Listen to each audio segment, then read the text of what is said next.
And this is a Fox News alert. Now, brand new information reveals the Obama administration is withholding information when it comes to emails related to the Benghazi terrorist attack that left 4 Americans dead. Here now to explain more is Fox's own Catherine Herridge. Catherine.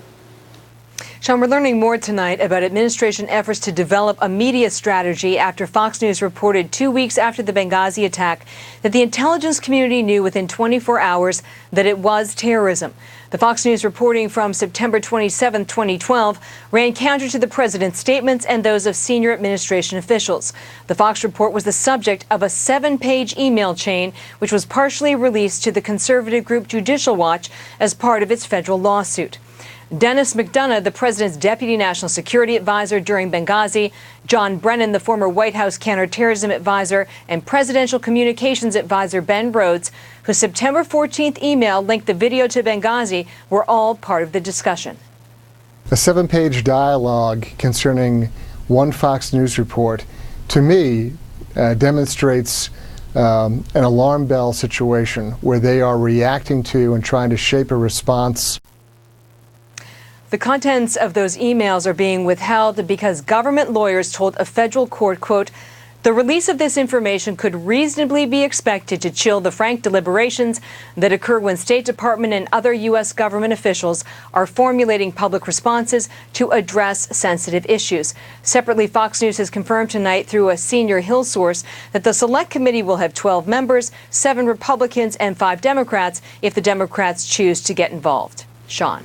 All right, Catherine, thank you. Now, unfortunately, it has come to this. A Benghazi Select Committee headed by Congressman Trey Gowdy is now being formed to get to the bottom of the terrorist attack that left 4 Americans dead. And tonight, we're going to break down the anatomy of a lie and how we got to this point.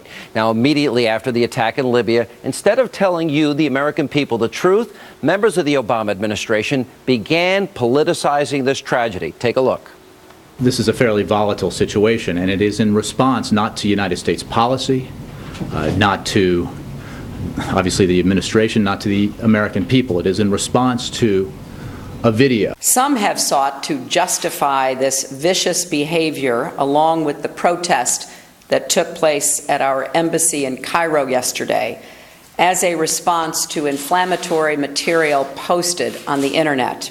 We can all condemn this reprehensible video. It was a crude and disgusting video, sparked outrage throughout the Muslim world.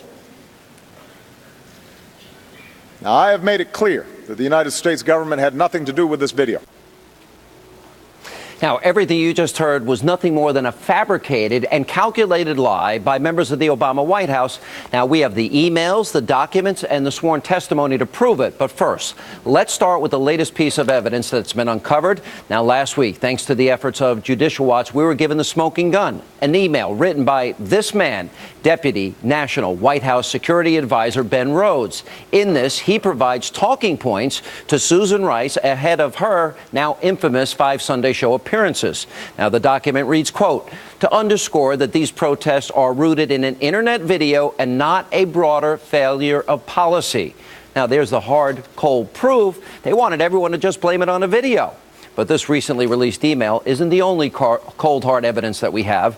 For months, information has been literally trickling out of the administration, and what they knew almost immediately, that the amateur YouTube video had absolutely nothing to do with this attack. Now, for example, internal State Department emails sent just 2 hours after the attack began show that officials were advised, saying, quote, "The extremist group Ansar al-Sharia has taken credit for the attack."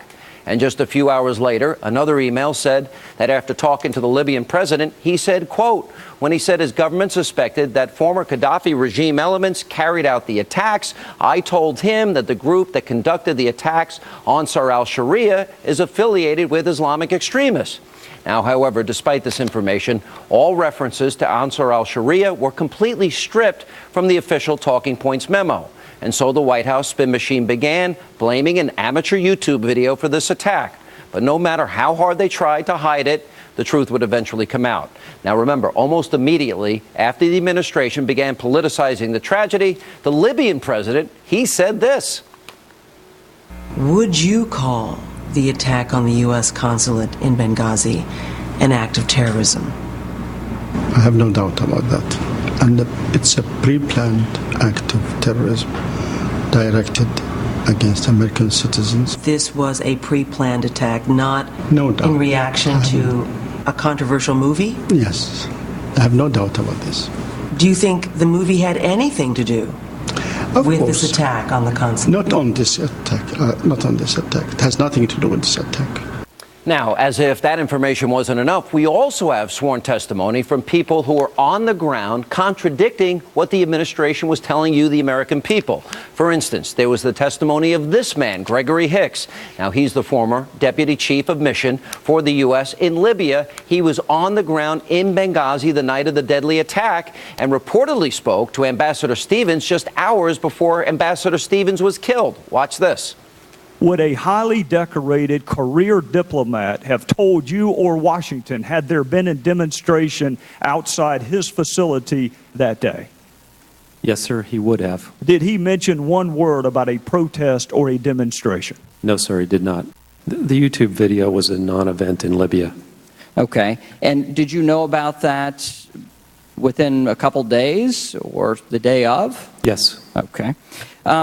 And so did you report to anyone in Washington within the first couple of days that there was anything in connection, a protest in connection to a YouTube video? No, the only report that our mission made through every channel was that there had been an attack on a consulate.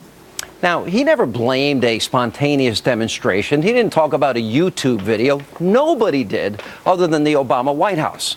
And joining us tonight with reaction is former Clinton advisor, host of his own radio show on WPHT in Philly, Dick Morris is with us. What do you say? Good to see you, Dick.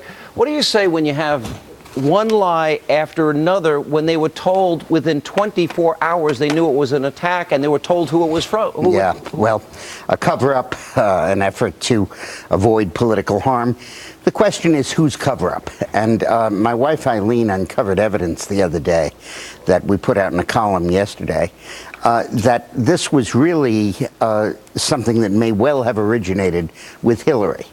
Because a day and a half before Rhodes, the White House aide, sent that smoking gun email you just talked about, Hillary made a statement.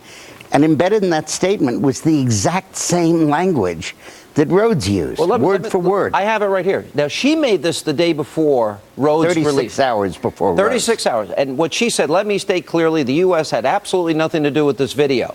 The Rhodes said, the U.S. government had nothing to do with it. We reject its messaging content. Hillary, we reject its messaging content. Hillary, the video is disgusting and reprehensible.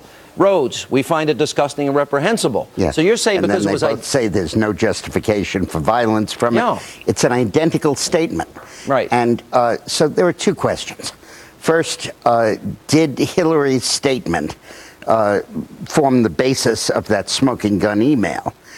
And was Hillary really the author of this cover-up? And the second question is, how did it get there, Sean? Was it smoke signals, telepathy, channeling? There's no email that has been disclosed to the Congressional Committee, either as a result of the court order or the subpoena between Hillary and Rhodes.